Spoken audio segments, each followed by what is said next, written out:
Okay, welcome back. So we are going to conclude these 2 days with therapeutic feeding techniques.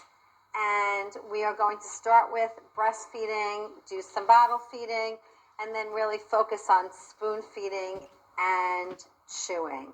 And as I said to you before, this is not a NICU course, so we're not going to focus specifically on techniques for the NICU, but when we do our question and answer this afternoon, if I can answer a question, I would be happy to do that.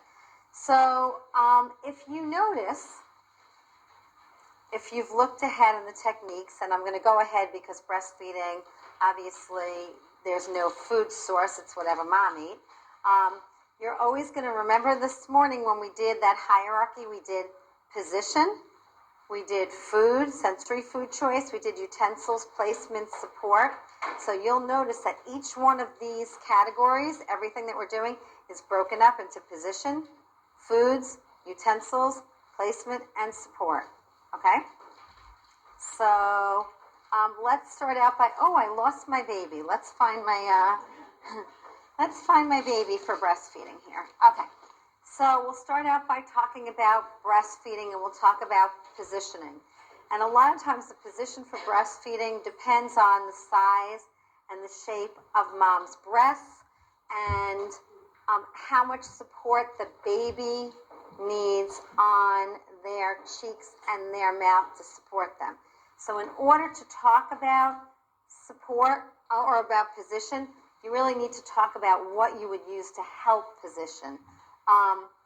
Because I travel by plane and by train, I can't fit a full-size boppy in my bag. So you're going to pretend that this actually fits around my waist. This is a baby boppy. Obviously, there are lots of different sizes of boppies. Sometimes this is good for, behind the head. Sometimes I stack boppies, but this boppy is obviously really not meant for breastfeeding. So pretend this is a boppy that goes around my waist. So one of the things that I use to position babies is a boppy. The other thing I use is something that looks like, if you've looked at the old movies, the old Las Vegas movies, it actually looks like a tray. And it's like a foam tray, and it goes over the back and snaps, so it looks like those trays that the women walk around, cigars, cigarettes. It's called a breast friend, okay? And babies actually can sit on it, and then you can also use a boppy, but this frees up mom's hands if the baby needs more support. The other thing is, everyone's seen breastfeeding slings. Well, the occupational therapist that I work with has made Lycra breastfeeding slings. So if you have babies that need some input into their bodies, like they're in extension, and you need to pull everything into midline, you may want to think about, if you are the least bit handy, making a Lycra breastfeeding sling. Okay? I need to have a camera just on you, because every idea, she's like, that's a great idea. Okay. So if you think about positioning, remember we said yesterday, I would prefer not to have baby in this position, even for breastfeeding. So I rarely, and again, I'm not going to say never, I rarely have baby in that position. My two positions of choice are putting them under my arm like this, and again, if I have a boppy or that breast friend around my waist, it is helping to support mom's arm, okay? So now, baby's body's supported, mom's arm is supported so that she can keep baby up, and then she's going to pretend that's still on my waist. Then you have a finger on top of your breast so that you're not suffocating the baby, and a finger, if you need, under baby's jaw. So, can you guys see that? I feel like I need to stand on a chair or something. So yes, you can see? Okay, good. So that is one way. The other thing I do a lot of times is I look around the house if I'm doing home care. I will use pillows under mom's arm to keep it. Because if you say to mom, don't let the baby go down like this, but the feeding is, 15 minutes, it starts to, mom's neck and mom's back start to hurt.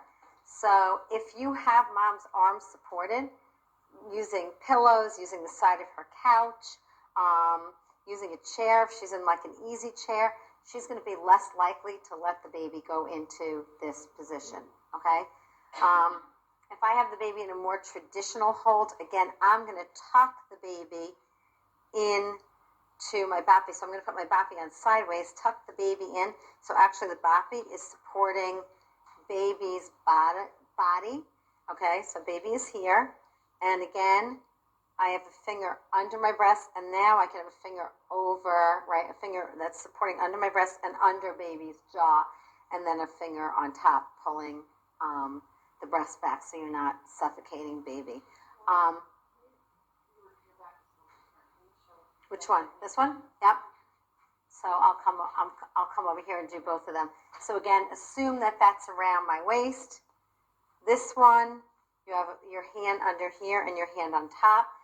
Something supporting mom's arm to keep that 45-degree angle at least. If baby is in a more traditional hold, again, boppy under you, breast friend under you. But again, your thumb is on top of your breast, and then your pointer finger is under baby's jaw, providing some jaw support. If you're using the Lycra shield and baby's totally into your body, sometimes I can have moms, if they need to, get a hand under baby's jaw, and that, remember we did this morning? So if baby is totally supported, sometimes mom can be like that, but that's really hard to do, okay? So those are my favorite, that doesn't mean the only, my favorite positions for breastfeeding. I have to say, if I have a baby that has reflux, for bottle and for breast, I try not to put them in physiological flexion. I try and keep them more in a little more extension, because what do babies who have reflux, not reflex, hopefully they have reflux. What are babies with reflux doing all the time?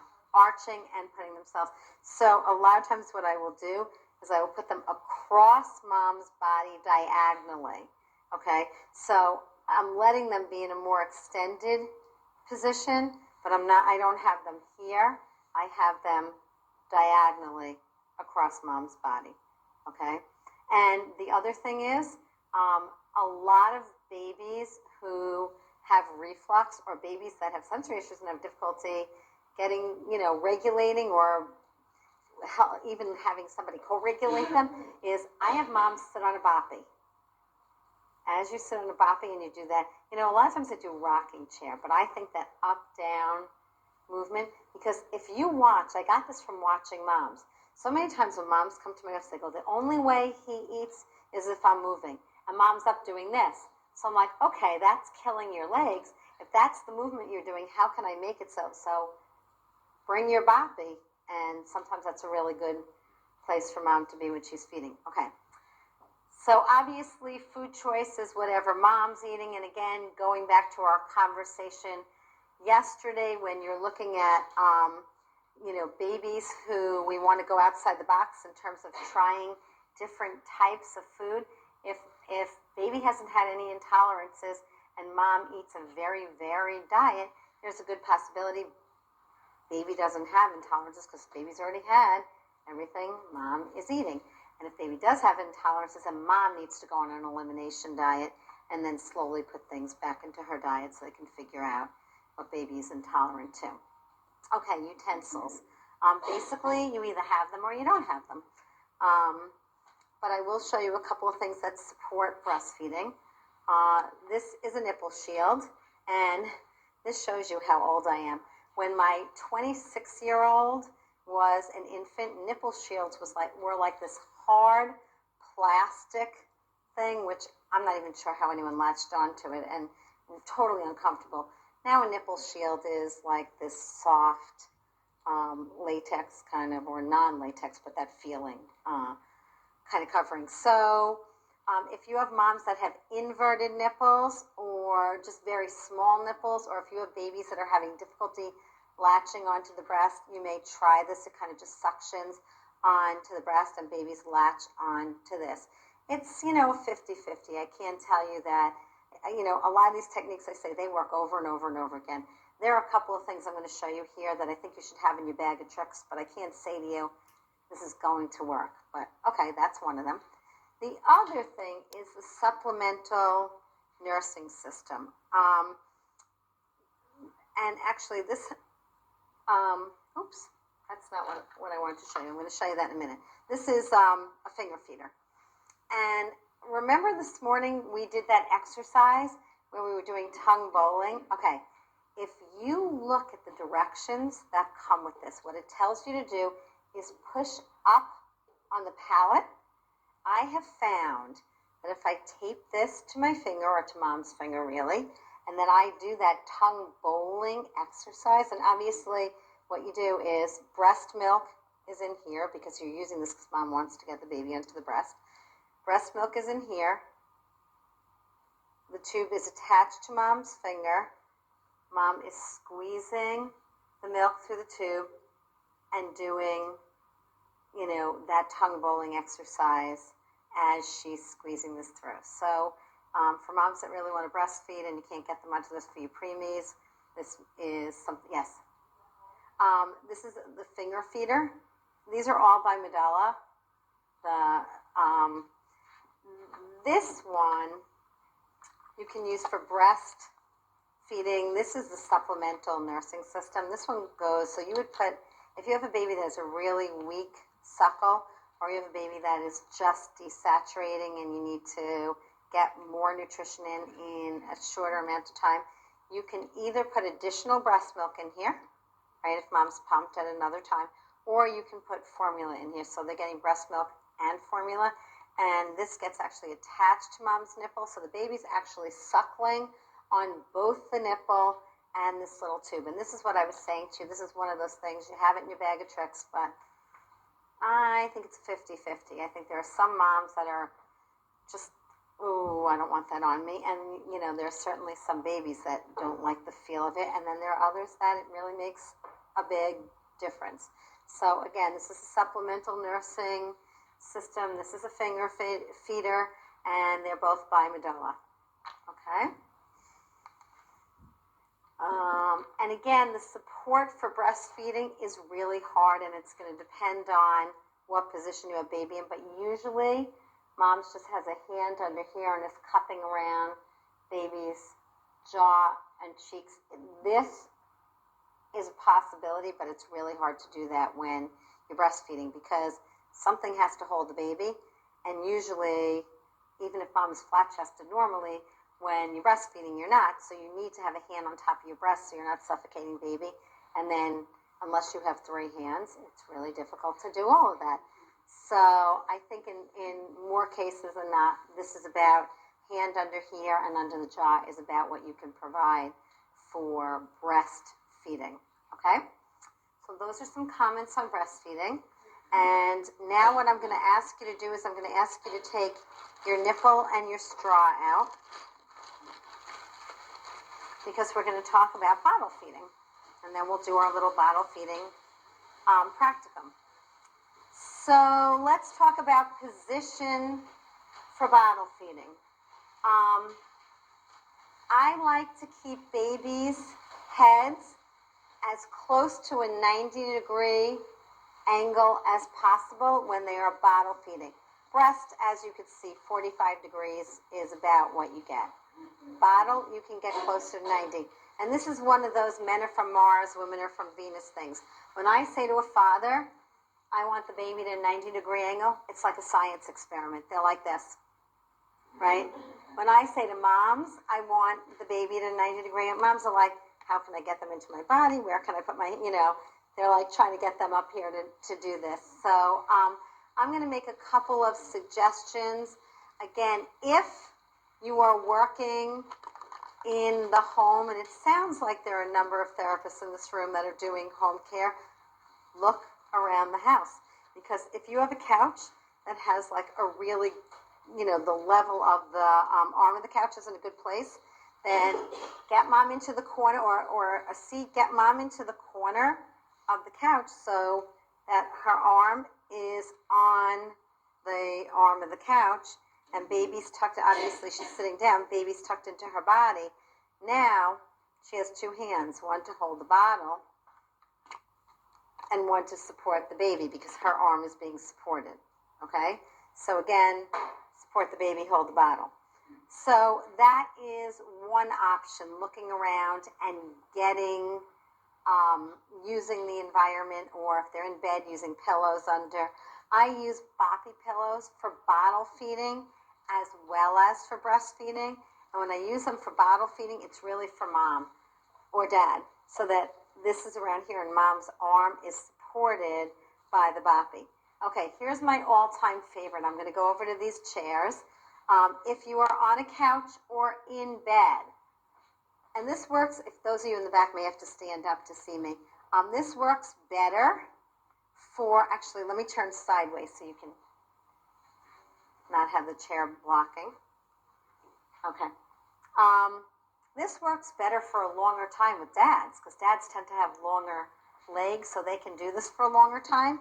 But, okay, so your body is like this. Then you can put a boppy under baby's head, right? Baby sitting on your lap. Now you can keep baby at midline with your body, and you have two hands free. One for the bottle and one for supporting the baby. So if you have a baby that needs a lot of support, now baby's entire body is stabilized by my body. I have great eye contact. You know, my body is still, it's not like you're putting the baby in a chair in an infant seat or a car seat and you're not holding them. You have all of that contact. You have great eye contact. And now I can support the baby. I can do my jaw rock that we were looking at this morning with our pacifier exercise. And I have the bottle of baby's mouth. So those are two of my favorite positions for bottle feeding. So let's talk a little bit about formula. We said yesterday that formula is typically about 20 calories per ounce. We also said that in general, that it's not our decision about changing the water to powder ratio of formula, but you can increase calories by doing that. We also said that there are medically based formulas that can be as high as 30 calories per ounce. So you need to keep that in mind. I want to share an interesting story with you. If your child is on a milk-based formula and they're not doing well, what do doctors traditionally put them on? A soy-based formula. If they're not doing well on a soy-based formula, what do they typically put them on? A pre-digested formula, something like Nutramigen, which doesn't smell so great. If they're still not doing well on Nutramigen, what do they go on to? Something like Neocate, right? It's one of the St. John's formulas. If you think about this and you follow the logic with this, if you look at milk-based formulas, there are other things in the formula. Sometimes corn is in milk-based formulas, actually in a lot of milk-based formulas. And sometimes corn is also in soy-based formulas. Now, here's something else. I was teaching in the Midwest one time, and a woman raised her hand and said, my husband is a farmer. We rotate our fields every year. So one year there's corn in the field, and the next year there's wheat in the field. And there is increasing evidence that until about a year of age, 9 months to a year, you really don't want to give babies wheat products, okay?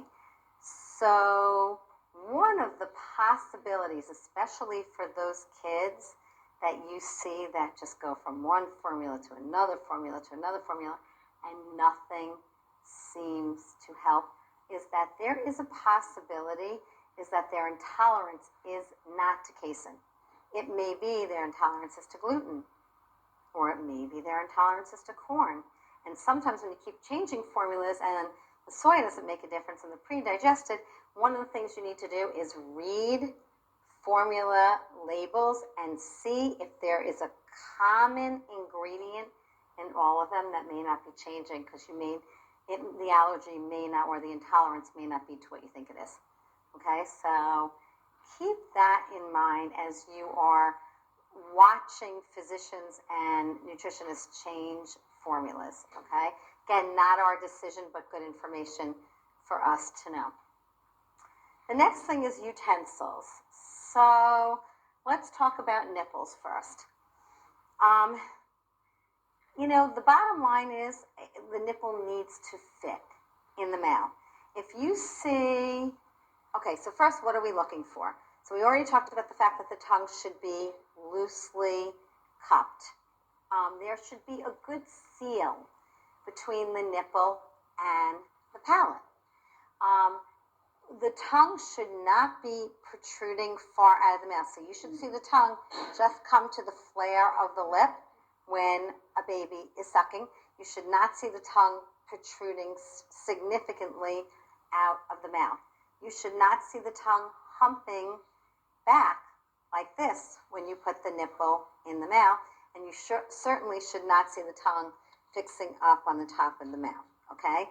So let's talk about nipples, and let's talk about what the characteristics of the nipples are. And it's not even like I'm going to say to you, buy a particular nipple, because I feel like going to Toys R Us or Babies R Us now is like a Jerry Seinfeld comedy act. It's like, do you want a fast flow or a slow flow? Do you want, or an even flow or a variable flow nipple? And, you can get them in every color, size, shape, and everything. So I think it's more important to know about characteristics of the nipples as opposed to a particular brand of nipple. And the other thing is a lot of times they are changing.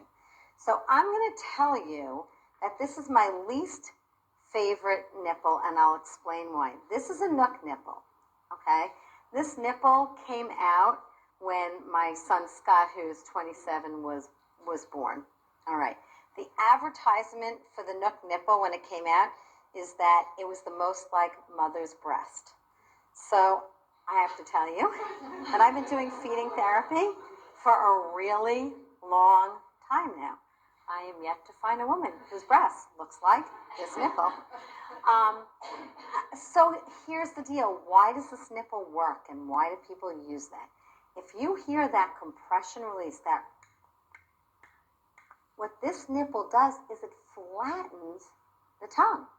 So if you have an infant that can't cup their tongue and that has gone through 6 or 7 different nipples, a lot of times this is the nipple that works. So parents are thrilled when they find it, because from a nutritive perspective, they're like, oh, he's finally taking a nipple. But if you look at the motor skills that they're using, usually it facilitates compensatory motor skills. So this is not a nipple I'm crazy about. When will I use this nipple? Only if it's the only way I can get nutrition into a child. And then in my pre-feeding program, I'm working on tongue bowling so that I can hopefully change the nipple, okay? Your peanut butter tongues. This is a nipple that a lot of times they end up, using because it compresses the tongue, okay? But if you look at a case history form and you've asked about that, and mom tells you she went through 6 different nipples, and you ask the question, what was your nipple you finally landed up with? It may be the Nook. Okay, so let's talk about the material of nipples. If you are using a traditional nipple, it's a lot softer than if you are using a silicone nipple. So if you have a baby that has a really strong suck and is getting a lot of air, it may be that you want a firmer nipple. So you may want to use a silicone nipple. On the other hand, if you have a baby that's really having difficulty pulling liquid, you may want a little bit softer nipple. I don't like, and most NICUs are not using these anymore, the old-time red nipple that you always found for preemies. It's really, really, really, really soft. So you already have a population that can't coordinate that suck, swallow, breathe synchrony, and now you're giving them a nipple that they're probably going to get too much liquid too fast. So this is not a nipple that I typically would recommend. I'd rather have a much smaller, either traditional or silicone nipple, okay? So you're going to decide about the texture of the nipple depending upon how strong the baby's suckle is. The other thing is, if you have a baby that's losing a lot of liquid, then you may want a wider base of the nipple. So this is the teeth, this is the base. So if you think about this base of the nipple, it's helping to seal off the lips. So that base might be better than this base of the nipple if you have a baby that cannot get a good seal and is losing a lot of liquid out of the corners of their mouth. All right? If you have a baby that's got a really small oral cavity and the tongue is really sticking out a lot, it's really protruding a lot, the nipple may be too big. So you may want to go to a smaller nipple. Okay? And if you change the nipple and it looks better, you know that was the problem. If you change the nipple and it doesn't, it may be the child's oral motor skills. All right? In general, I am looking for nipples that help, that the baby can cup their tongue around. This is the traditional Playtex nurser nipple, which right now I have not found in this country, but I have families from Israel and from England who are still able to find this nipple. This is the nipple that Playtex now is using, and I like this nipple. The teeth's just a little bit longer. So if you have a baby that's got a really sensitive gag, what I loved about this is it shaped the tongue, but it wasn't such a long nipple, okay? So, okay, we talked about the shape of the base of the nipple. We talked about how long the teat was. Is that me? Excuse me. Oh my goodness, I can't believe that. Sorry about that. I turned my phone on it. Each time I didn't turn it off. That's embarrassing. Okay, we talked about the texture of the nipple. We talked about the shape of the nipple. We talked about the size of the teat, and we talked about the size of the base of the nipple. So those are the things that you would like to look at when you are making a choice about nipples.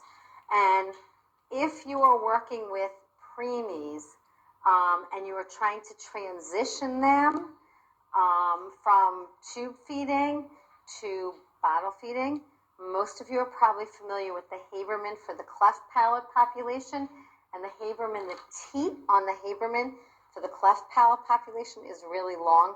They also make a short teat for a preemie population, which allows you to do the same thing. You put breast milk or formula into here. There is a little disc in here, so you can allow it to flow into the nipple. And then you control, by squeezing the nipple, you control the flow. But this is a shorter nipple, so it's more appropriate for your preemie population. Okay? Okay. The other thing I would like to do is share some bottles with you.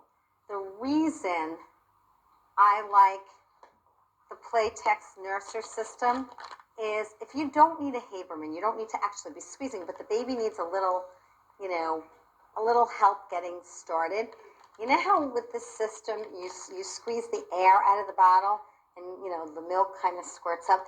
You can have your hand in here while you're feeding and just gently be pumping the bag and help the baby to get the timing of suckle. So that's an idea. The other thing is you take all the air when you squeeze the bag, all the air comes out. So I'm asking you to feed the baby in an upright position. If it's a traditional bottle, as you get down, if you don't go like this, baby's going to get a lot of air. So that's one option. Another option for a bottle is the Dr. Brown system, which also takes the air out. The problem with the Dr. Brown system is, and they didn't have these when my kids were babies, so I didn't have the experience as a mom of washing them all the time. And usually when they come into the clinic, obviously I'm using new ones, so they work just great. But parents tell me over and over and over again that as these systems get washed, they leak and they're a pain. So I don't know, a lot of people are nodding their heads, so you've obviously had. similar, right? I think it's a great system, but it's like you need to be able to buy a lot of them. Okay, so that's another option. The other thing is the Born Free, obviously, with all the information about not using plastics and things like that. This is Born Free. They also make the Born Free in glass. The Born Free also has a vent system. I actually think it's a lot easier to use. I'll tell you the one thing I don't like about Born Free. When I am feeding a baby a lot of times, and I have really small hands, I'm using, that traditional, I had the baby like that, pretend I'm sitting down. I have my finger under the jaw, my finger around the cheeks, and I'm like this. So I feed in this position a lot. I find that with my hands, this gets really heavy, whereas this is just a lot easier to hold on to. So again, it's not like don't use it, but I think just for my body, that's not as easy for me to hold on to. So this is my favorite, but these are two other ones that I feel like I use over and over again. And again, this is not meant to be the Home Shopping Network. It's not like run out and buy these bottles, but I'm just sharing with you bottles that I find over and over again are my go-to bottles. It's still whatever fits for the child, but these are things that I land up going to a lot of the time, okay? I also want to share, if you do work in a NICU, this is an interesting bottle for, this is the Controlled Flow Baby Feeder. And I will tell you that it is a pain to put together, okay? It's got like 4 million parts to it. But literally, you can control the flow down to 1 drop. So if you are just initiating oral feedings, you can set it so you get, so you can get 1 drop at a time. And I have had families who have been successful using this. I've also had people in the NICU, like the nursing staff and therapists in the NICU, say, that bottle is such a pain in the neck, I really don't want to deal with it. But I do think that there's a place for it, and I think it's something that people should know about. So that's the Controlled Flow Baby Feeder, okay? So and it's really not applicable for kids once they get onto a bottle. It's really when you're first starting. Okay, when it comes to the cleft palate population, my preference is the Haberman. I like this much better than a pigeon. I don't even carry a pigeon with me because over the years I've tried it so many times, and I always find I go back to the Haberman. It seals the palate more effectively. I don't know if anyone else has had a different experience and they prefer the pigeon.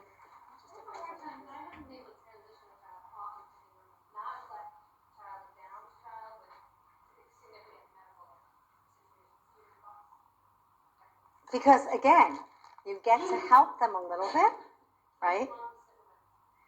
You can't get mom to.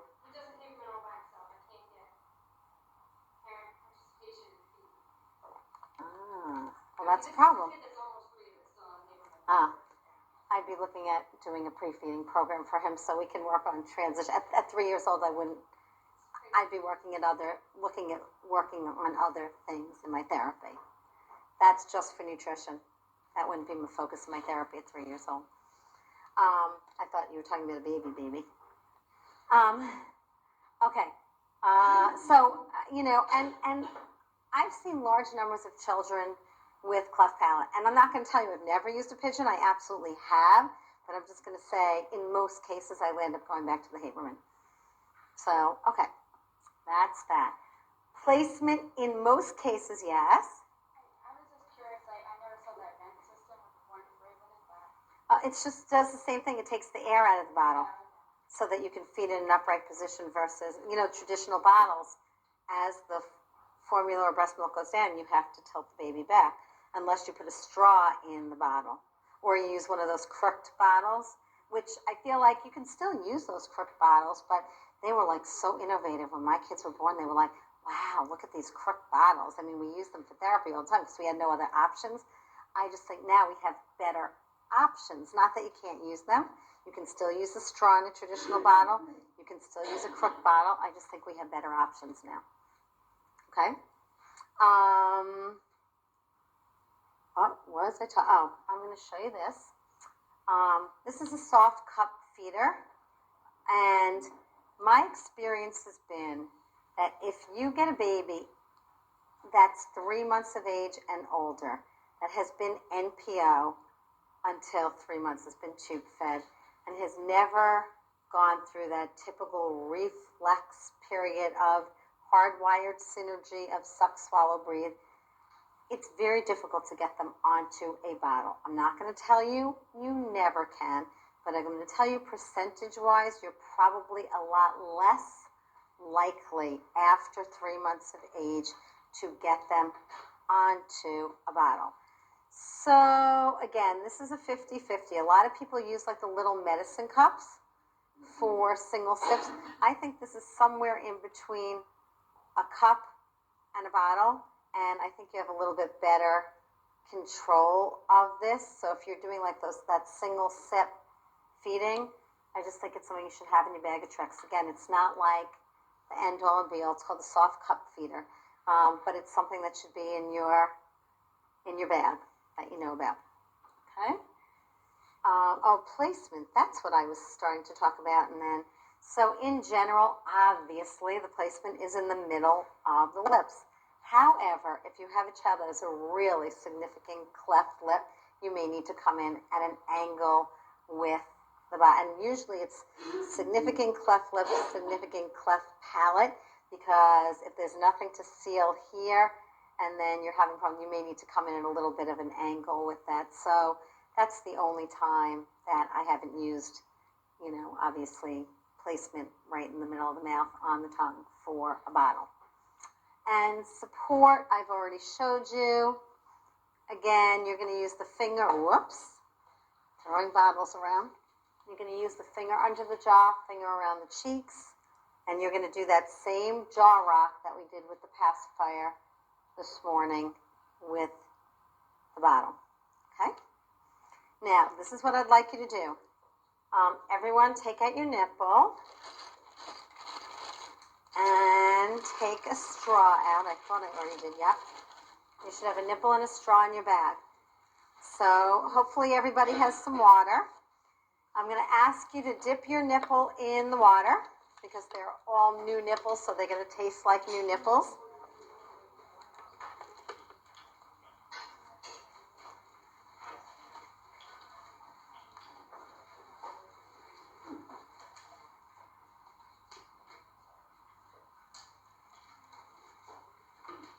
Okay, and when you're ready, I'm going to ask you to put the nipple in your mouth, and I'm going to ask you to suckle.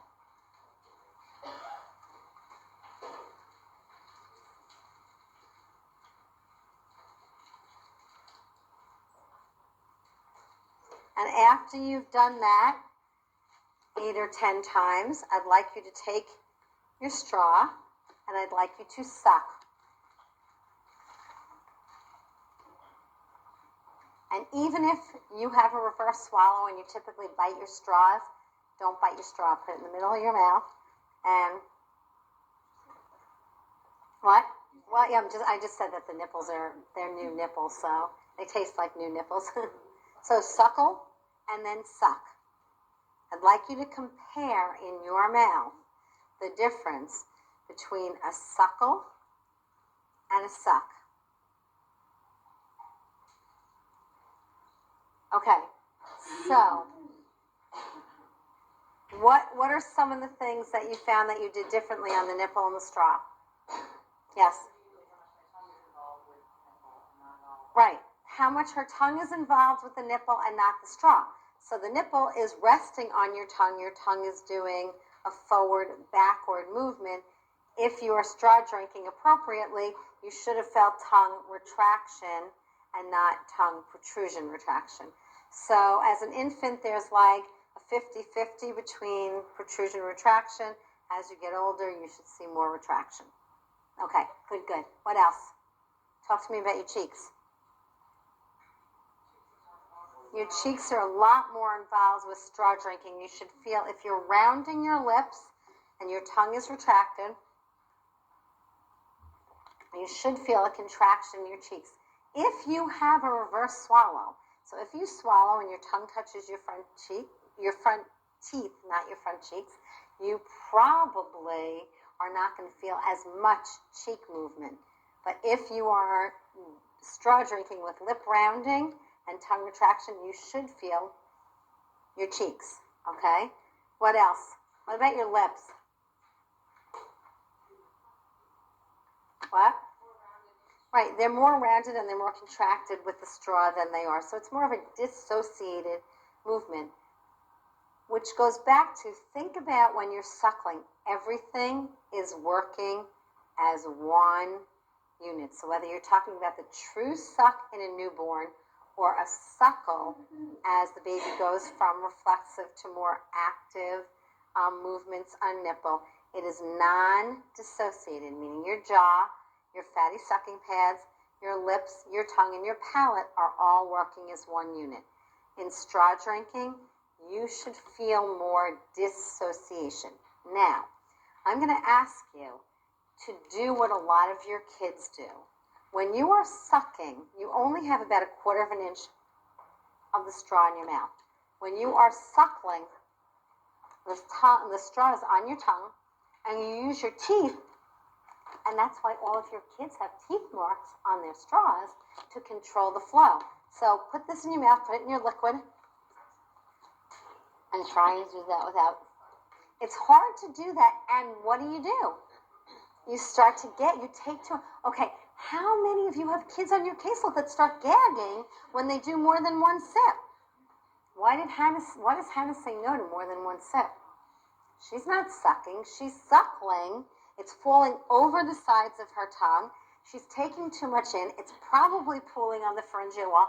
She's gagging, and so she says, no, thank you, right? And if you watch your children who are straw drinking but have compromised motor skills, you hear that coughing so frequently when they're taking in liquids. And a lot of people will say to me, well, should he have a swallow study? And I'm like, look at what's happening in his mouth. The other thing is, when you're doing this, you're taking in much more air than when you're doing this because you don't have as good closure. And sometimes you can't tell by looking at the lip, because look at this. All right? It's hard to tell, but if you pull the lip down, you're going to see that. Right? Or if you start to see this look like this and you see this. When you start seeing the jaw doing that, you know that they're suckling because you know that they're using their jaw and their tongue together. Okay? So good. So you're going to go back and you're going to look at your kids and you're going to say, are they sucking or are they suckling? And if they are suckling, then in your pre-feeding program, you're going back to work on the lateral borders of the tongue. We want to work on tongue retraction, and we want to work on what? The cheeks, right? Look at cheeks, because I would bet so many of you are going to go back at and look at your kids, and you're going to see those cheeks that grandma wants to go like this too, and you're going to say, oh my goodness, I never see those cheeks kick in when he's sucking, swallowing, chewing. And if you don't see it for that, they're not stabilizing food using their cheek. Okay? All right, good. Let's move on and let's talk about introduction to solid foods. So the great debate. Most of you were probably put onto solid foods in around 4 months of age. And over the last 10 to maybe 15 years, doctors have really said, because of allergies, you know what, let's wait a little bit longer. And, you know, traditionally, I've been anxious to get my children who have muscle-based issues onto solids, because I really use solids to help facilitate the motor skills. And recently I'm taking a little bit of a step back and I'm looking at how many kids have allergies. And I'm also rethinking, how food should be introduced.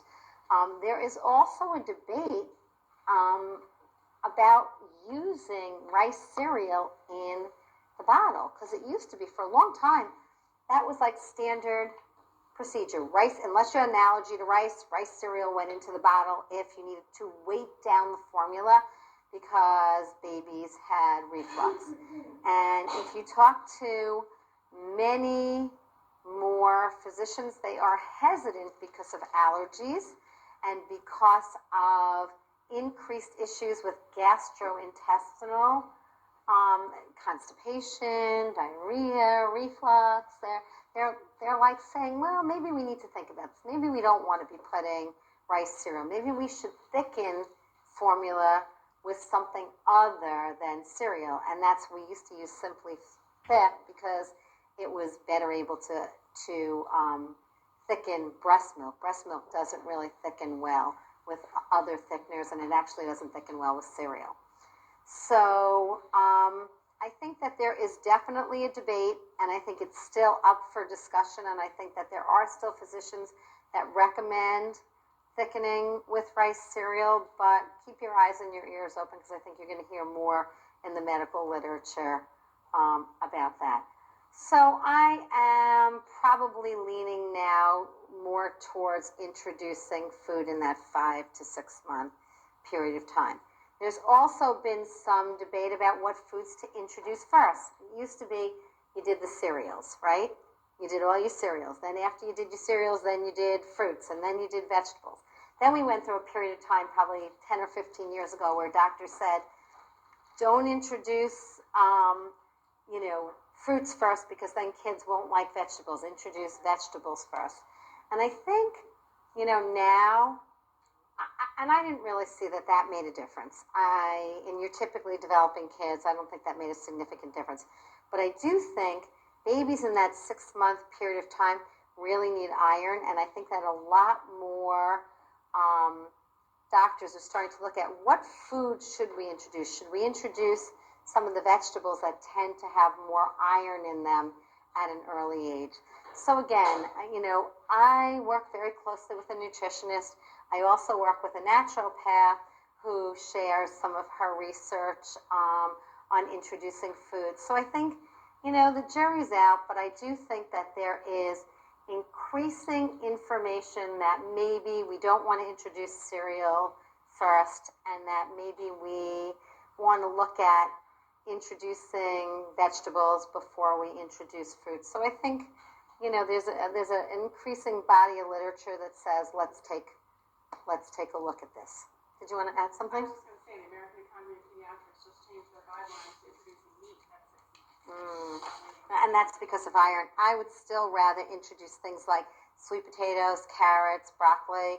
I think that those are vegetables that have iron in them that are a lot easier to break down than animal protein. So, again, not written in stone, but, actually we're saying the same thing in terms of iron, but some things to think about. Okay, let's talk about positioning for spoon feeding. So let's say we're starting in and around that 6 month period of time for spoon feeding. In general, a guideline for spoon feeding is don't start spoon feeding until your child has what? Head control. However, some of the children that we work with, if that was our guideline, guess what? We would never start spoon feeding because they're always going to have imposed head control. So my guideline is if I can impose adequate stability, okay? They've been medically cleared. They have the motor skills to handle this. I've done my pre-feeding program with them.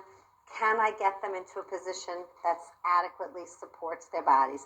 And I really do like the infant carrying seats to start out.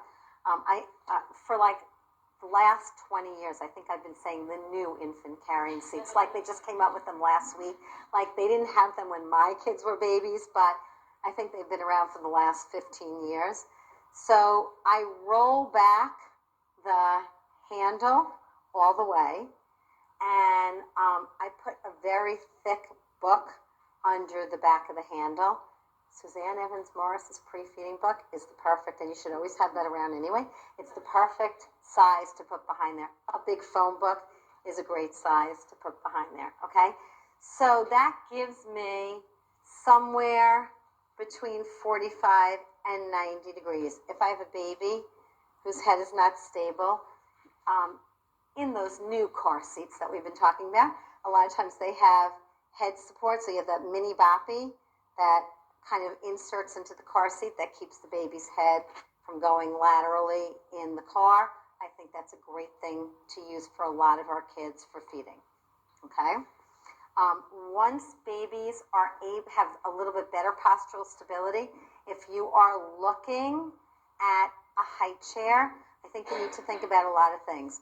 Actually, the old high chairs that we had when my kids were young are a lot better than the new high chairs. I think they charge so much for the new high chairs that they think they need to give you a lot of room.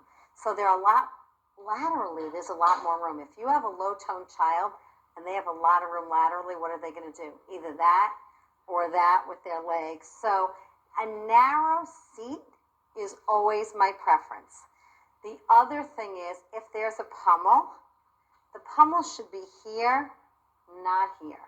A lot of the pommels in the chair, like if you look at the high chair over here, oh, this is the perfect high chair to show you what I don't like. If you look at the pommel in this high chair, the only time this pommel works is if the baby started to fall out. And this is actually better than some. Some of the pommels are all the way over here, okay? And the children that we looked at in this chair, especially the child we looked at yesterday, was big enough so that the child's feet were grounded. Jane. However, this doesn't move.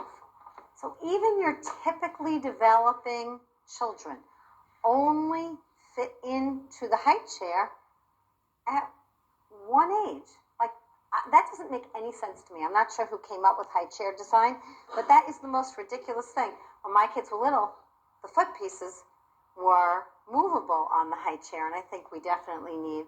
You saw today I used a paper towel roll, which was not that effective, but I needed to build up the foot piece. So we want a higher back, we want a smaller seat, and actually this is pretty good laterally. We want a pommel that comes back a little bit more. We want a foot piece that's movable. And when you're talking about a tray, a lot of times you look at trays and they're either too high or too low. If the child's like this on a tray or like this on a tray, doesn't work. The child's arms should be like this on the tray. Okay, so you really, again, want to make sure the high chair fits. I happen to like, in terms of booster seats, I like the Fisher-Price booster seat. It has, the back has 3 positions it can go in. It's very narrow. It has a pommel, and the tray is in a good position.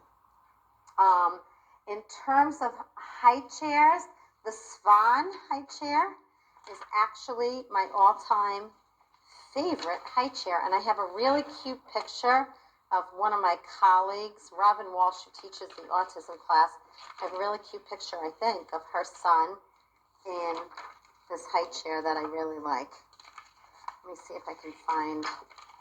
Okay, I'll pass it around. This is the Swan high chair, and again, it's narrow. It's got a great piece, and I'll just pass that around so you can see Robin's adorable little son and the high chair. Okay, so yes. What about the stove high chair? I mean, for more typical. Yeah, it's not a high chair I'm familiar with. Does it meet all those criteria? Yeah, except for if they have lateral problems, It's really wide. Yeah, and you know what? You can put things in laterally, like the high chair helper we were talking about. I think that's great. Again, when you start having to roll up towels and, put paper towel rolls in there or cut pool noodles, things land up moving. I mean, if you can hot glue something in, but then again, after you do that, the chair's not going to be functional as a child gets bigger. So not that I won't roll things up and put them in a chair and everything, I obviously will, but I would prefer a chair that provides that support if I have them. As kids get a little bit bigger, if they need more support, my all-time favorite is the Rifton chair, RIFTON, www.rifton.com. In my office, we have 4,000 Riftons. We have a Rifton in every single solitary size they make it in. Why? They have pummels in the right place. They have perfect trays. You can get them with low backs or high backs. You can get them so that you can change the position of the back of the chair if you need to. The foot pieces go up and down. You can vary if you have a child who's going to push against it. You can vary the angle of the foot piece. I think for my purposes, it meets a lot of needs. And then obviously, if you have a child with neuromotor issues, you want a wheelchair or an adaptive feeding chair that meets their particular needs. So I think feeding chairs, the biggest problem is the head position. I think people figure out how to get the hips, how to get the knees, how to get the feet. I think the head is always a work in progress. If you put something on to support the head, you get that. If you don't, you get that, or you get that, or you get that. So I think, with your multiply handicapped clients, that's one of the reasons we always need to support, because the head is always a work in progress. I will tell you, if you happen to work for a program that has a lot of money, anyone work for a program that has a lot of money? No, huh? Okay. Well, I was lecturing once in North Carolina at Chapel Hill, and they happen to have a great endowment program. And they have Versaform chairs. Versaform chairs are actually made by the people that make Tumbleform chairs. And actually, Tumbleform for your babies sometimes work for me. But the Versaform chair is like a gigantic pillow that you pump up, like with a pump, and you shape it. So you can shape the head, you can shape a roll under the feet, you can shape the back. I mean, they're like the greatest thing you can imagine. I was like, oh my goodness, but they are so expensive. They're over $1,000 for the Versaform. So I was like, Sometimes because of therapy schedules being overlapping, physical therapists put each other in standard, and it's mealtime. right. How do you feel about that? Well, for some kids, when you're talking about your kids who have neuromotor issues, sometimes they do better eating, and especially if you have kids that have some digestive issues and have reflux issues, sometimes they do better in stander. Sometimes they do better on a tilted side lying position if you're working with really medically compromised children or adults with neuromotor issues. So I think that's an individual decision. You made a comment yesterday, which is great, that it's not the time to work on gross motor skills. Exactly. So if they're in the standard to work on, Right. Right. If they are well supported and it's supporting their digestive system, maybe it's a good idea. But right. And I never, sometimes a therapist will say, oh, well, we're working on, balance and everything, so we're going to put them on this, bench. I'm like, not for feeding, you're not, because it's not the time to work on postural stability. Okay? Okay, so that's position. Foods we started to talk about, and again, I am more likely now to not start with cereals, although it's what I've traditionally done. I do think introducing one food at a time is a really good idea. I do think 4-day rotation. So you want to make sure that you go through 4 days and make sure you don't see any evidence of gastrointestinal distress, any evidence of allergies. Okay? If the bowels change, if you see rashes, if you see dry spots, if you see behavioral reactions, if you see an increase in reflux, you need to stop the food and call the doctor. Okay, because there is a good possibility that there is some kind of an intolerance. Okay, and again, I think in that 9-month period of time, you're talking about foods that have high iron in them. Also, in terms of amount, we should talk about this. I usually start somewhere around a tablespoon to 2 tablespoons a day, and then slowly increase it. And if you look in the back of your book, there are some handouts that have a guide to how much food you should be giving at various stages. So I'm more likely to do the vegetables first, then do the fruits, and then do cereal, okay? And I usually don't introduce meats until I've done vegetable, fruit, cereal, and then introduce meats. I also am much more likely to make my own baby food, especially for the population of children that we work with. We've already talked about the fact that they tend to have sensory issues, many of them, that we want to increase flavor. If I'm making my own baby food, I can add whatever I want to it. The other thing is just in terms of nutrition. Think about something. I mean, how many of you eat canned vegetables? No one in the room. And yet we give babies things that sit on the shelf for, I don't know how long, 6 months, 8 months, a year, whatever. Right. And especially breastfed babies, and now there are such good, Williams-Sonoma makes a great, cooker blender. There are really good options for making stage 1 consistency baby food. Okay, so, and there are some recipes in the back of your book, so just kind of keep that in mind. Utensils. Because of the technique I use, I tend to go for flat, bowled spoons. And you're going to see the spoons that you have here are not flat bowled. They have really deep bowls. Okay? Now, I'm going to tell you why I use the placement that I use.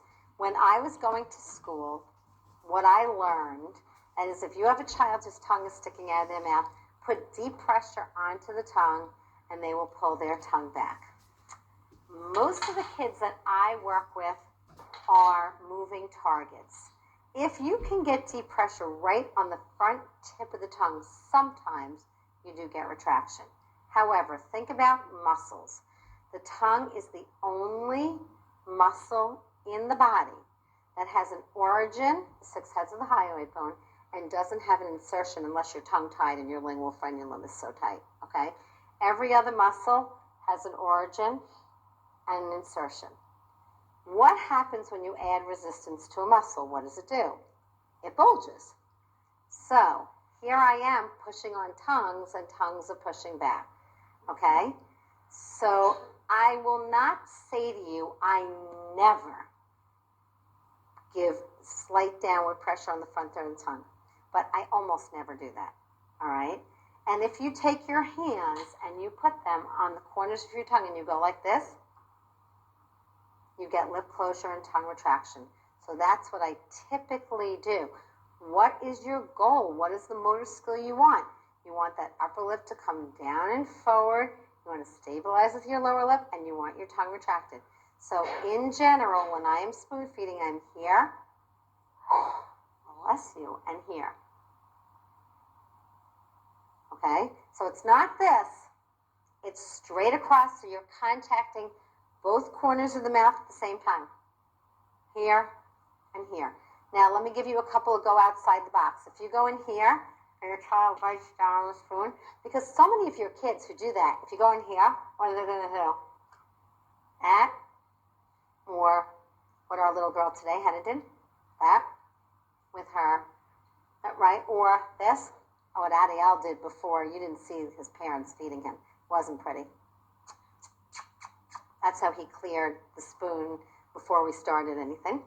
So to get lip closure, tongue retraction, you're going to use side spoon feeding. If they're biting the spoon, you're going to tilt it. So it goes in as opposed to here, it goes in like this. Okay? And then if you have a child that does this, like the spoon goes in, they close on the spoon,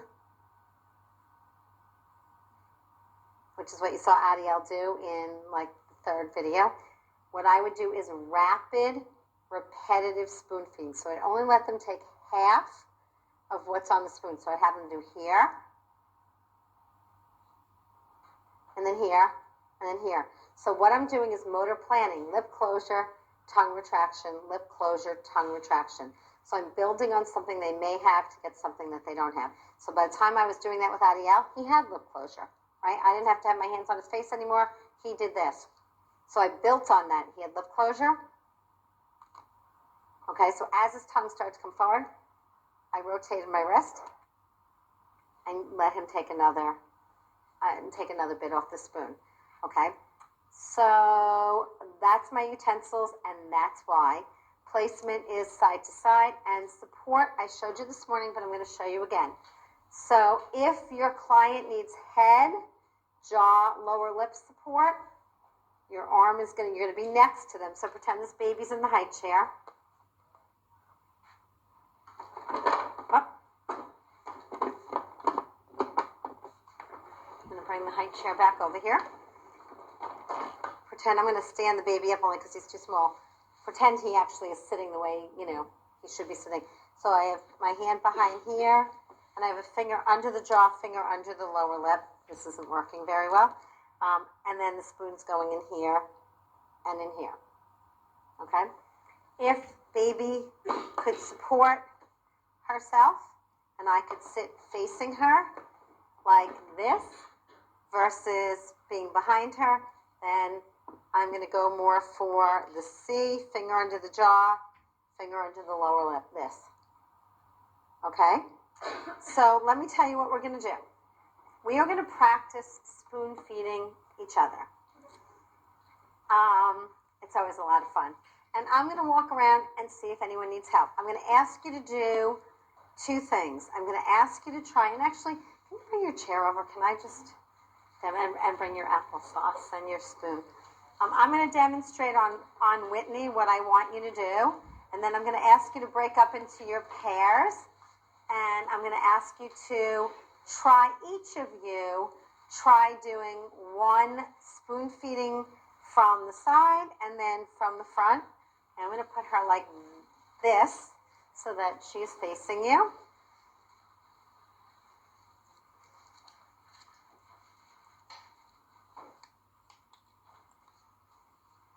Okay. So if Whitney's head is an extension and I have to bring her back to neutral flexion, I'm here and I'm here. I have a finger under her jaw, finger under her lower lip.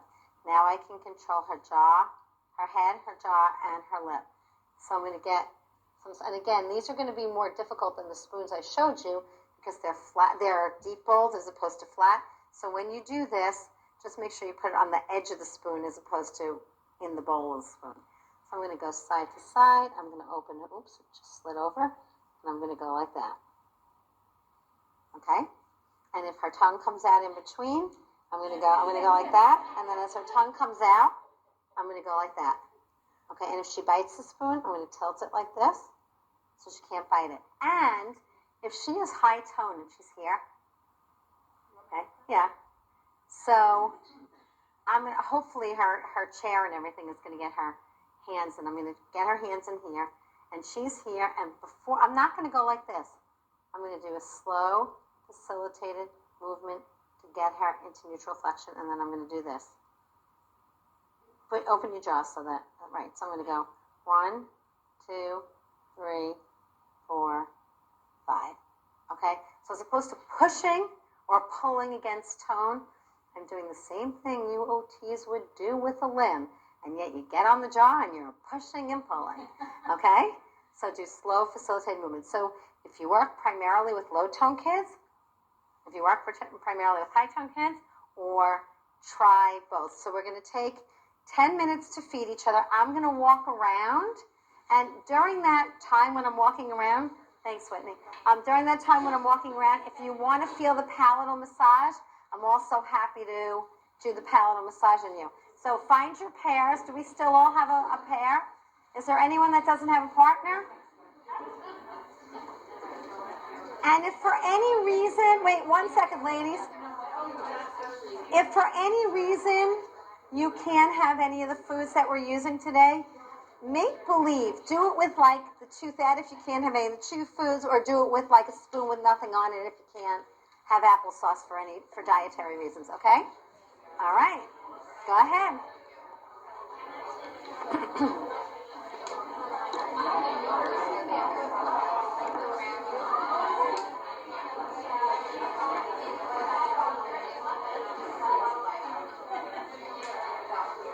Okay, so are you a righty or a lefty? Right. Okay, so support with your left hand, feed with your right hand. Move to the side of her. Right. Tuck in your thumb, finger here. Move over. This part here. Okay. Okay.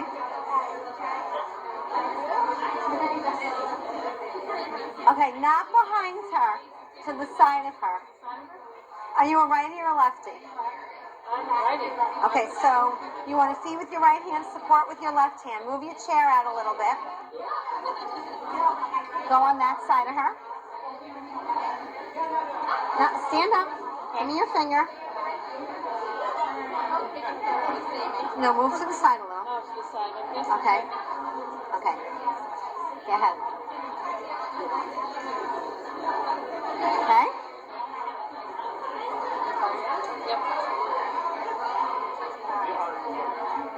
Are you a righty or a lefty? Okay. So you're going to feed with your right hand, support with your left hand. Okay, so move over. Keep going to the side. Use your arm to keep him in neutral flexion. Take your spoon. Okay.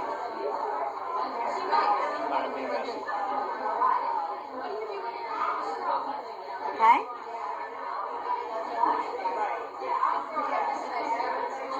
Okay, ladies, look at me for a second. A lot of you are doing this.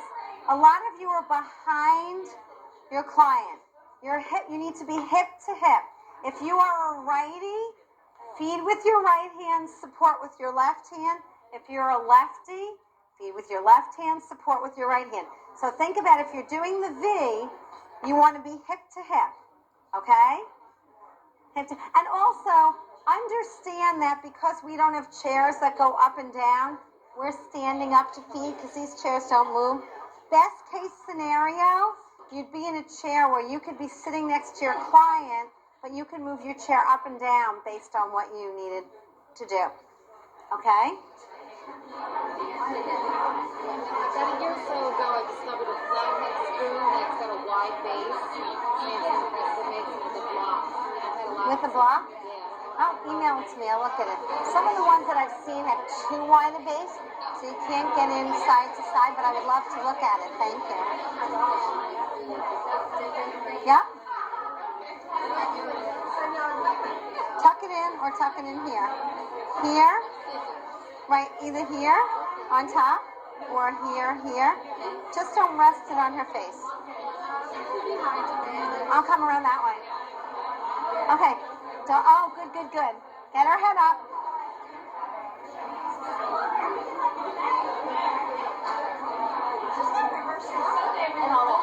I've had texture and tone, like Every single time I fed her, she stuck her tongue out.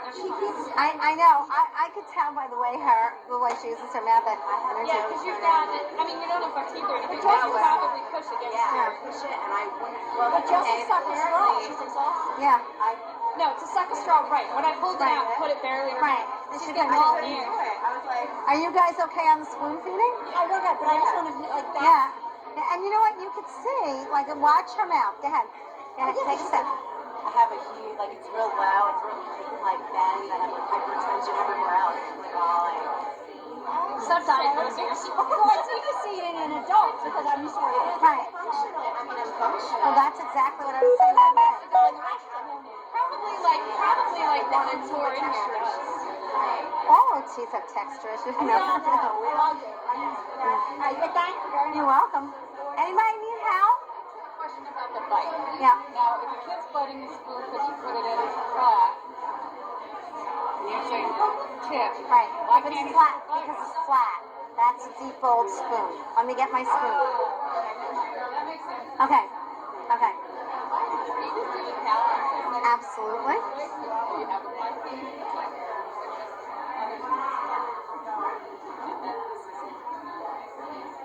You have a high palate.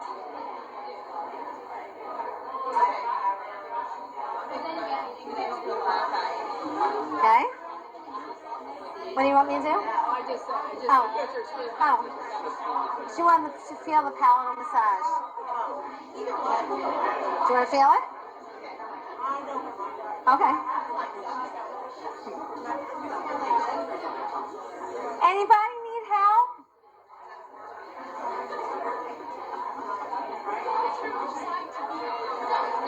Okay, are you right-handed? You want to feed with your right hand. Okay, so you should be on her other side.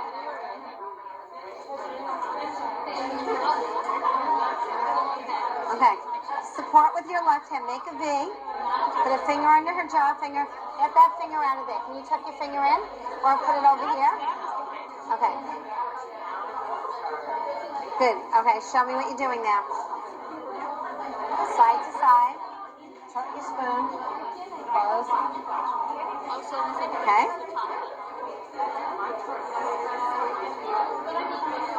So this is getting your lip closure. Okay? Your chin is what you were doing with Let me do it to you. Okay. I have my own weird things that I'll touch. Okay, Sit. sit down. Yeah. Is this the jaw? Is this for feeding or is this for the jaw rock? No, for the feeding that you're Okay. showing us with the... Yeah. So I'm coming in here. I'm hip to hip, and I'm here. What finger is this? I'm making a V. Okay. So it's my middle and my pointer. Okay, let me see. Oh yeah, you're moving it. Yeah. So is that fingers yours? are strong. I can't... Okay. Yes. Yes? No, that's when I fed Nina with. This is the Okay. one she fed me Okay. with. So I'll just take a little bit. So it's this.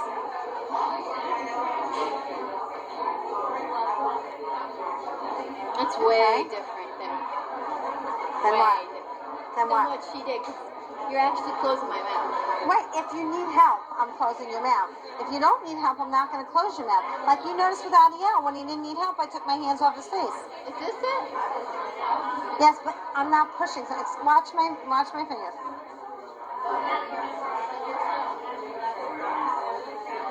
It's not like that. It's like that. It's like you're moving the skin like Yep. Okay. takes practice. Okay, it does. What? No, you don't want to be on the soft palate, only the hard. You want me to do that to you? Absolutely. Here, come over here. It's easier.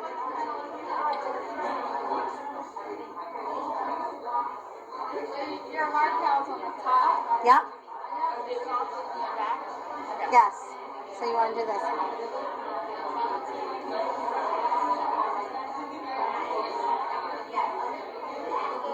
Okay? Okay.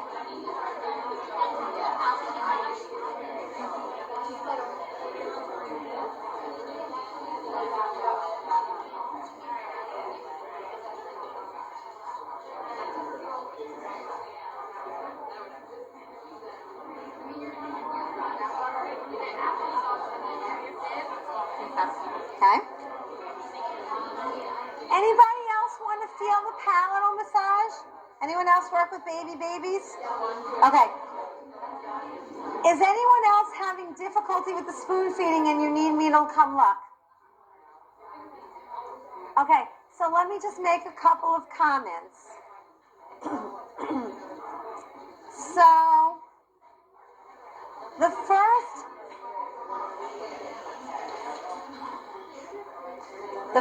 comment I want to make is that the reason I feed in a mirror is because a lot of times when I'm watching you guys, you're like here, but you want to see what your client's doing. So you're doing that, okay? Don't pull your client's head into extension so you could see. Feet in front of a mirror so that you know you're keeping them in neutral flexion. Number one.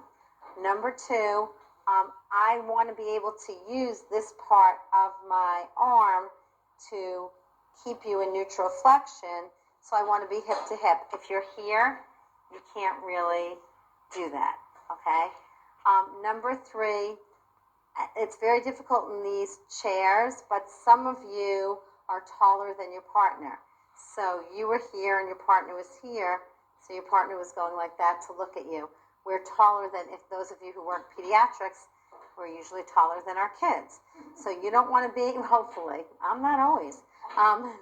So I don't want to be in a chair where I'm up here and the baby needs to do this or the child needs to do this to look at me. I want to make sure that the child's looking at me like this, or we're eye to eye so that they can maintain neutral flexion. If I have kids who tend to go into extension, I'm going to purposely sit way below them and present the spoon from here, not from here. Vision directs movement, okay? So I'm going to go here so that the child has to keep neutral flexion. Okay, what else? Are there any questions about the technique? Is there anyone that tried something and had difficulty with it or didn't get part of it and you want to ask a question about the technique? Yes. So we did the alternating inside of the spoon, Mm-hmm. but then I felt like that was the only way I had to clear the bolus, that I was being blocked, and then I just had this mouthful of Okay. So here's the deal. How much food would you normally put on the spoon is the question. So whatever the child could normally handle, I'm only giving them half of it at a time. And then what I'm doing is my third one, maybe with a totally empty spoon. Okay? So it's not like I'm giving them like this whole mouthful and then another whole mouthful. I'm only letting them take off half, and then maybe my spoon's empty. So I get that tongue retraction. All right, I'm motor planning. Lip closure, tongue retraction, lip closure, tongue retraction. Okay? Good question. Yes? So this is only when you're teaching spoon feeding, and then eventually you go like the regular way. Right. So once kids get it, I do side to side. Once I don't see any more, then I might do side, center, side, center. And then once kids are spoon feeding by themselves, usually they're just going straight in, although I do have some kids who have learned to side spoon feed. And I actually have this spoon that my OT friends really don't like because it's curved. So obviously you don't want your arm up here when you're feeding. But if your arm's up here, you're more likely to be able to do this. So the OT I work with really doesn't like the spoon. But when I have to combine self-feeding and doing it, sometimes I use that spoon and I get in big trouble. The other thing I want to tell you is that if you're working with a little bit older kids who are independent eaters, turn taking. I'm not taking away their skills as an independent feeder, but I do turn taking with them with, okay, it's Lori's turn. You do 2 or 3 spoons by yourself, and then I'm going to give you one because we have to practice using your lips. And then, I take a turn. Okay, and I tell parents that also. During mealtime, do turn taking. Yes? It depends. I do have textured spoons. If you think about it, again, what's the motor skill? Most kids do jaw, lower lip. But if I have kids that have really, like children with golden horrors, a lot of times don't have that lower lip. So if you're working with a population of children that aren't using their lower lip, then I'd be more likely to use a textured spoon to get that lower lip out. So I can't say I use them a lot, but I do. The other thing I use is I use vibrating spoons. Somebody made a comment about the only time child closes his lips is with vibration. Vibrating spoon.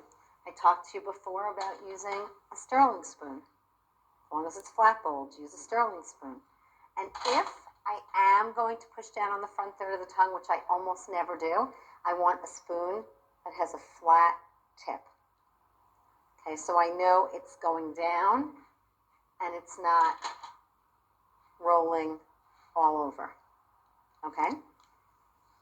Okay, so good. That was lovely. We're going to move on to chewing. So basically, between 7 and 9 months of age, we have traditionally introduced chew foods. And here's the problem with not introducing spoon foods until 6 months of age. Then we start delaying when we introduce chew foods. And that's really been my rationale over the years for wanting to introduce spoon foods closer to 4 months, because I felt like a lot of the kids that I work with take several months before they really are effectively spoon feeding. So now, if I didn't start till 6 months, and we're at 6, 7, 8, I'm not really starting solids till about 9 months of age. And I still think that's a dilemma, and I still go back and forth with that. I mean, sometimes I do start with my otherwise typically developing, meaning no other health issues with children with Down syndrome, I will start spoon feeding a little earlier because I want to know that I can get in and do chewing in that 7 to 9 month period of Why time do you think they have to master the spoon feeding? before I start chewing. Because a lot of the kids that I work with, if you introduce too many skills at one time, everything falls apart. So I feel like, does every child go through spoon feeding? The answer is no. But for nutrition, a lot of your children who have muscle-based issues are more effective and can take in more from a nutritive perspective on a spoon than they can chewing. So I'm not really talking about typical development now, but I'm talking about children who have, syndromes or neuromotor issues or something, and they need the nutrition, and they're not really able to take enough nutrition with chewing. So it's not like it's not like I won't do some of both, but usually I find I do one skill, and as I get somewhere near, they're effective with that skill, I'll introduce another skill. It's like I wouldn't do cup and straw at the same time in most cases. And again, I never say never because every once in a while I do. But I have had kids that refused purees from the get-go, and I've gone right to chewing. Okay, so let's talk about introducing solids. If you are working with infants and you get them in that 7 to 9 month period of time, they don't have molars usually, and you can get a gloved hand in their mouth. I am more likely to start with cubes. If I am talking about older kids who already have teeth, I'm more likely to start with strips and use the chewing hierarchy, okay? So in terms of position, by the time you start solid foods, I want children in a well-supported seated position. So the high chair that's going around, the Riften chair, or in an adaptive feeding chair. So that would be my position. When I say cubes, I'm usually talking about meltable solids. So something like a puff, and you can get Gerber puffs, you can get puffs at the health food store that are gluten-free if the child is on a gluten-free diet and that have less preservatives and things in them. So that's certainly the parent's choice of what food they're going to take. But my rule of thumb is if I take it and crush it between my fingers, I'd like to know that it turns to dust because I'd like to know that they're going to be able to break it down relatively easily. When I am first starting cubed foods, almost always I have a glove on my hand, I have the food on my finger, I am going into the baby's mouth, and I am rubbing the food on the gums. As the baby starts to munch on my finger, I take my finger out of the mouth and I let them munch on the food. If it falls on their tongue, I can use my finger to push it back over to the lateral molar ridge, about where the first molar is going to come in. You can't do this if your client has teeth. Now, before I would do this technique, in my pre-feeding program, I would make sure with the populations that I work with, I would make sure that they had the motor plan for chewing. So if I put a chewy tube in a child's mouth and they can't bite down on it and they've never had solids in their mouth before, I'm going to be more likely to want to work on that skill and then give them the food, as opposed to start with giving them the food if they can't break it down, okay? And there are some kids that you can go right into their mouth and teach them to munch with the food. You don't need a tool. But there are a lot of kids that you can't, and I don't want them to have those gagging, choking experiences. Okay, so the food is an easy to break down food. The utensil is a gloved hand. The placement is the lateral molar ridge, about where the first molar is going to be.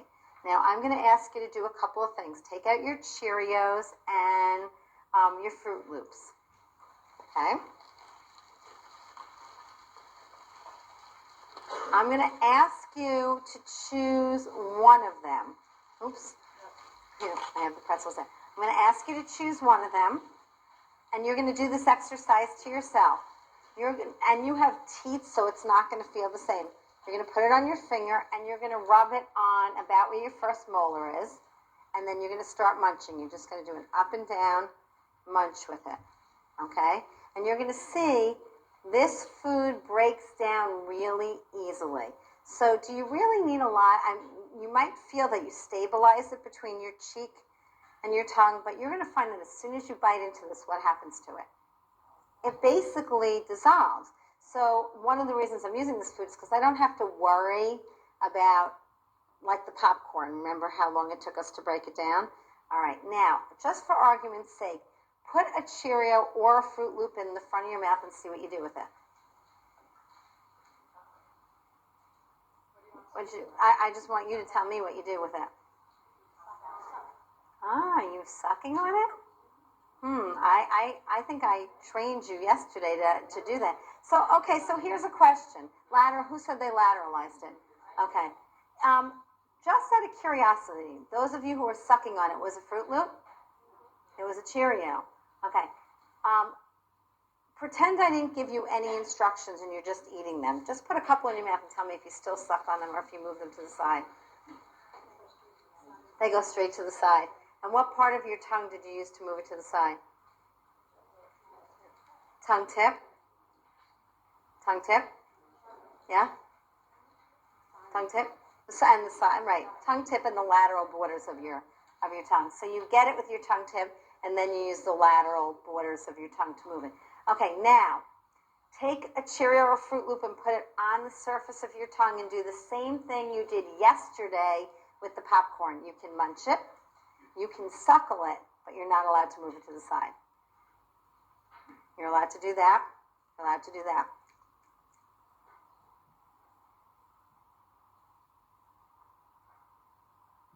Okay, nobody has that look on their face like, get this out of my mouth. Because even if it's not so comfortable, it breaks down really easily. So if you had your choice, if those were your motor skills and you could choose popcorn or a piece of meat or a vegetable, or you can choose the Cheerio, what would you choose? Cheerio, because you can break it down. Okay, now this is what I want you to do. I want you to put a Cheerio or a Fruit Loop behind your front teeth, right in the front here. Okay? And again, you're not allowed to move it. You have to keep it there. What are you going to do with it to break it down? Right behind your front teeth, right here. The lower teeth. Yeah, your front, lower, central, and sides. Because remember we said a lot of the kids, this is where you see the food. Here, right?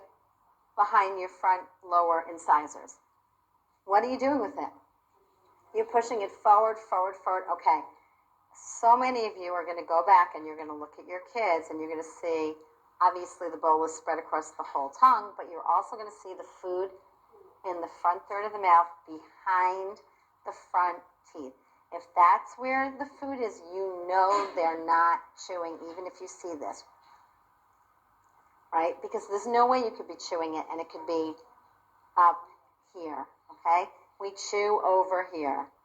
Okay, good, good.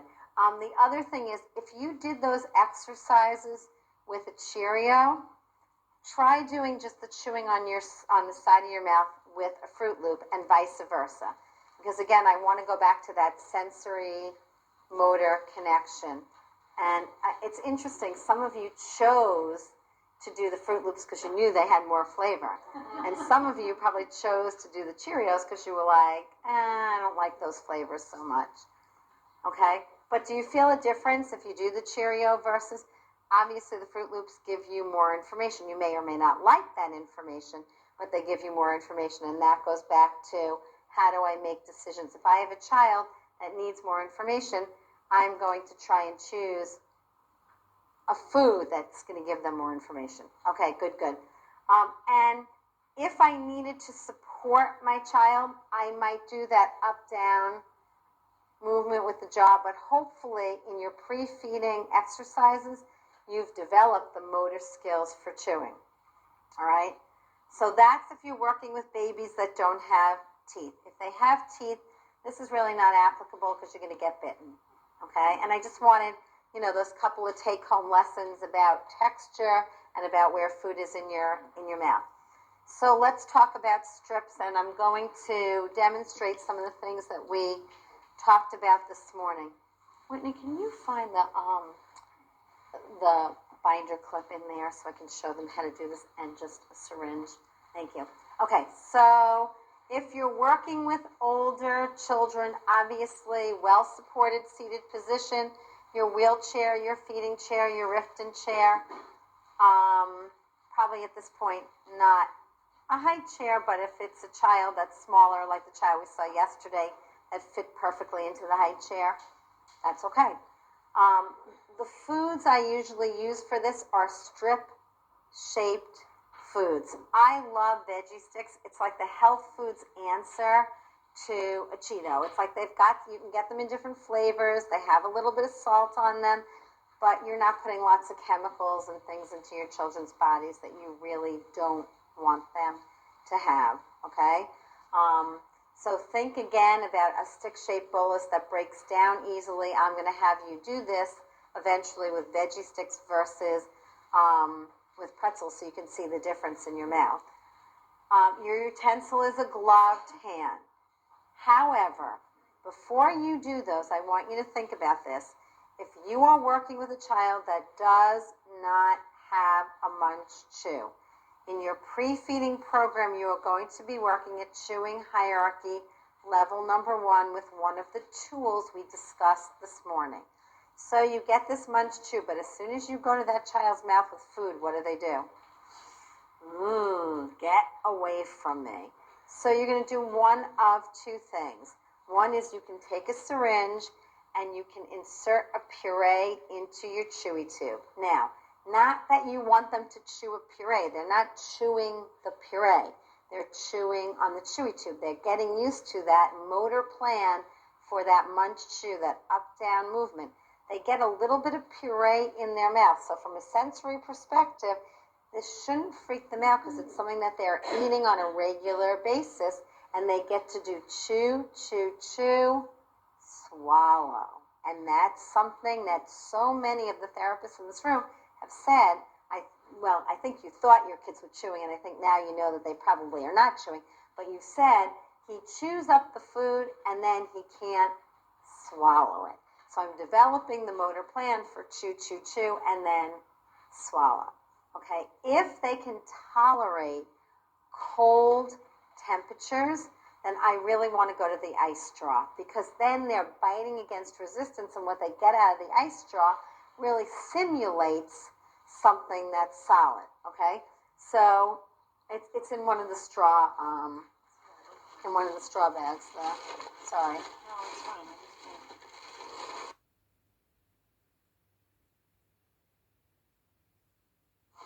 No? Okay, I thought I saw one before. Okay, well, does everybody know what a binder clip looks like? It's got like that triangle on the bottom, and then, okay, so you're going to clip that with a binder clip. You're going to take a syringe and fill the straw up with either a liquid or a puree. If you're working at home, just ask mom and dad to suck the puree through the straw. Much easier. Put them in the freezer. Okay, and usually what I'll do is, in the clinic, I'll just make a whole bag, take my syringe, a whole bunch of straws, and we'll have like different bags of frozen purees. What? No, you clip one side, you put them in, and then, well, it doesn't, if it has a puree, it doesn't need to. If it has a liquid, it has to. That's why a binder clip, because a binder clip is shaped like a triangle, so it stands out. And sometimes I'll use the bigger binder clip, so I could put 2 or 3 of them in at one time on the binder clip. If it has a puree in it, they can be lying down, okay? So then you have like a push pop. It was right there. Oops, sorry about that. I made Whitney go on a wild goose hunt. It was right there. I knew it was in with my straws. I just didn't realize my straws were right on the table. Okay. So you clip it like this. So that way it can stand up like that in the freezer.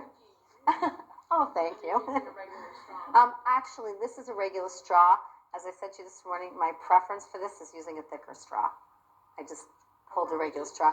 No, just a thicker straw, like a Starbucks straw, McDonald's, 7-Eleven, any of those thicker, what?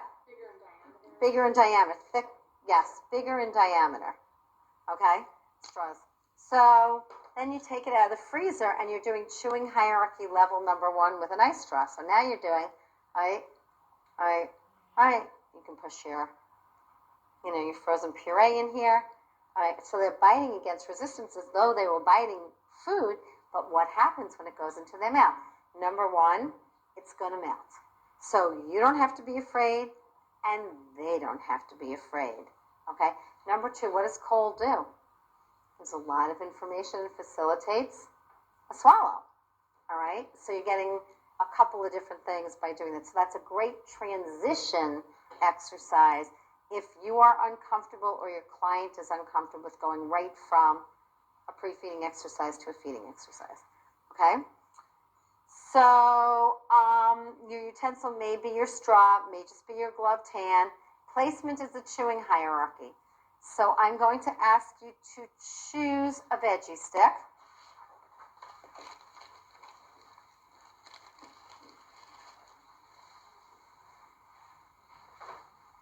And you are going to present well, first of all, try this. Bite in the front of your mouth. What happens to your tongue? It goes forward in your mouth. Now I'm going to ask you to do the same thing we did this morning. Perpendicular. Listen before you bite, because I want to tell you something. Okay, don't listen before you bite. You're going to go in perpendicular to the lateral molar ridge, about where your first molar is, okay? And I only want to let my client bite off what they can crush with their teeth or their gums, because if I have a child that does not have good tongue movement, I do not want to see this much of a veggie stick floating around their mouth, and I have to be nervous about whether they're going to choke on it. So I'm almost doing like a slow feed. I'm letting them do bite, bite, bite, and I really want repetitive bites. This morning I got on the Chewy Toe a single bite. I couldn't get bite, bite, bite yet, so she's probably not ready to do that quite yet. So put it on your molar ridge and do 3 small bites. All right, all right, all right, and you should feel as you bite it, turns to dust, right? Go to the other side and do the same thing. All right, all right, all right, okay? And if you took too big a bite, take a little bit bigger bite and tell me what you did differently. Just bite off a piece. Do you stabilize? Do you feel it stabilizing between your cheek? All right, then you have to stabilize it between your cheek and your tongue. But if we have kids that we haven't really gotten those cheeks to kick in, they can't use the lateral borders of their tongue because their tongue looks like this. It's going to fall right onto their tongue. I don't want them to have that big bite.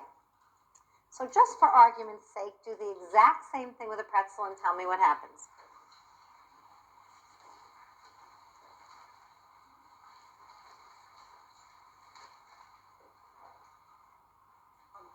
On the side. Yep. Don't bite your lip.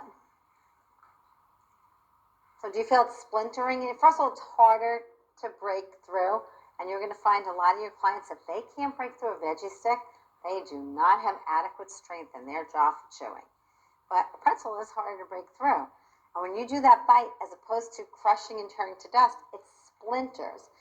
So while I do use pretzel sticks with my little bit older kids, this is probably not a good first food to use. And you're going to see, I'm going to have you do the 5-point bite eventually with a veggie stick. So don't eat them all because we still have a lot of the hierarchy to get through. You're going to see that when you do it with the pretzel, you land up with this mouthful of food. When you do it with the veggie stick, you really don't. Okay, so if in your feeding program you're working at chewing hierarchy level number 1, what are you doing in your pre-feeding program to get them ready?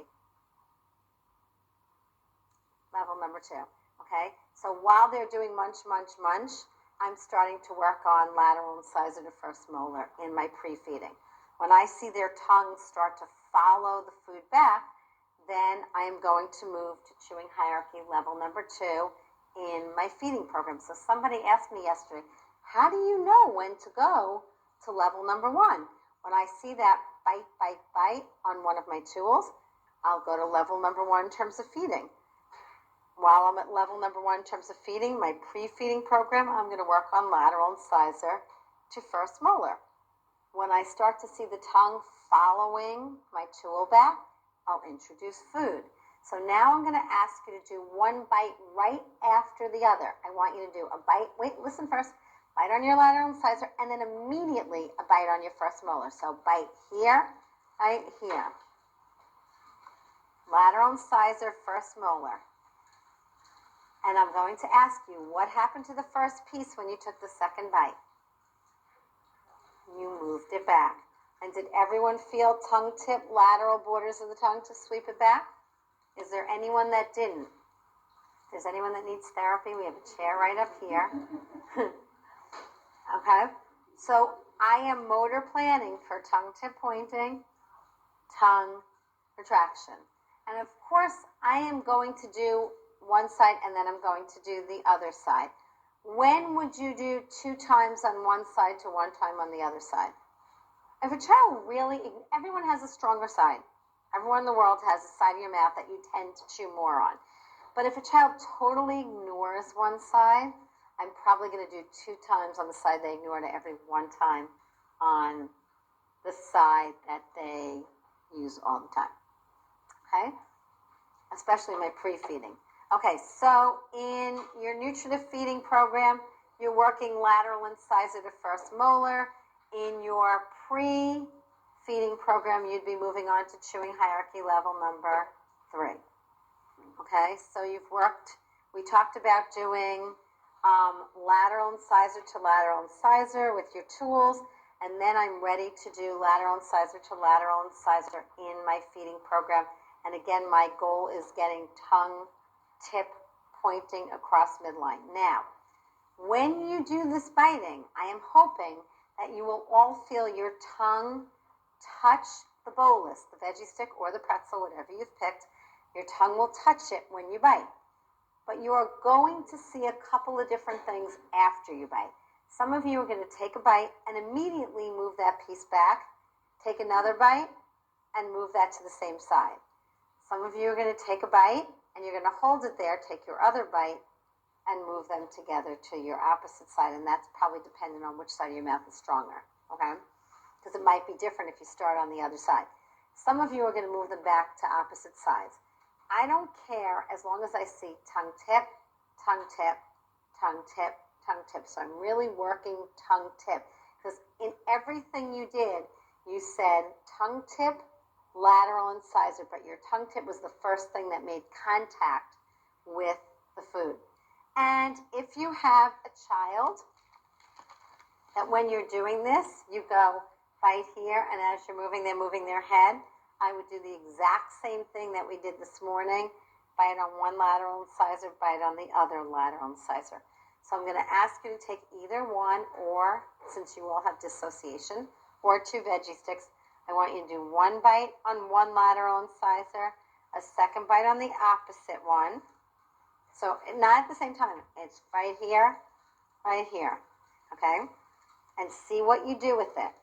And then I want you to do it the other way and do right here, right here.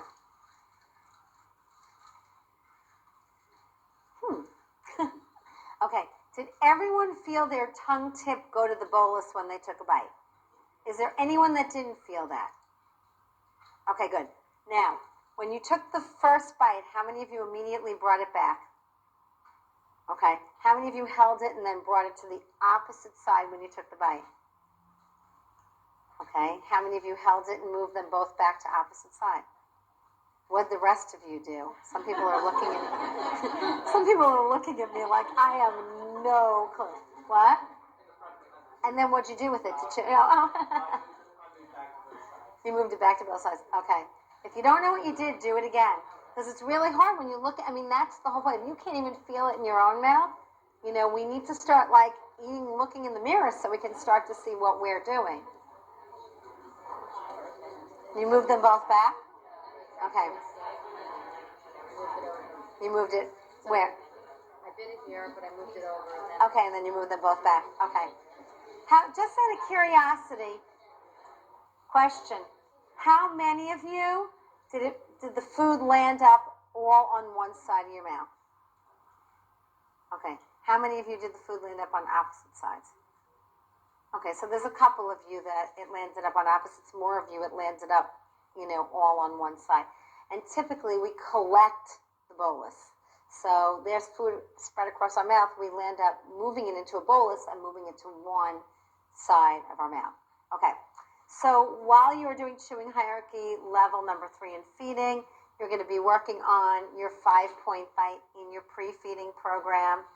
And again, that is, you're starting on your first molar, lateral incisor, front central incisor, lateral incisor, first molar.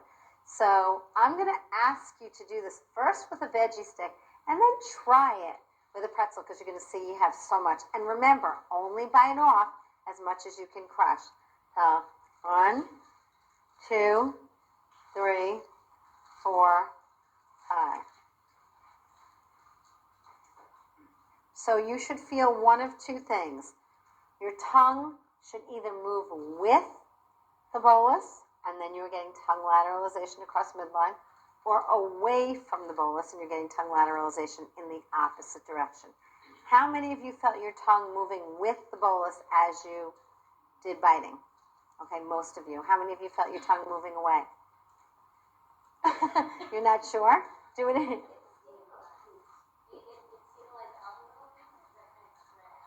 Okay. Right. Okay. Okay. So eventually you collected the both. And that's why I said to you when you did bite here, don't stop, because a lot of times when you stop and you're like, okay, you're thinking so much about what you're doing, but if you're doing it automatically, bite, your tongue may have followed it. But most of you, your tongue followed the bolus. So again, I'm motor planning for a rotary chew. Okay?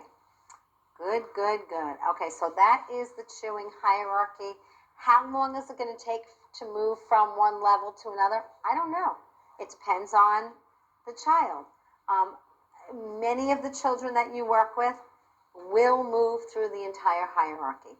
Those of you who are working with severely impaired children with multiple handicaps and neuromotor issues, a lot of times I find you will get chewing hierarchy level number 1. Very frequently you get chewing hierarchy level number 2, and then you hit a wall. But if you think about what happens in the body happens in the mouth, guess what? The same things are happening in terms of their whole bodies. Okay?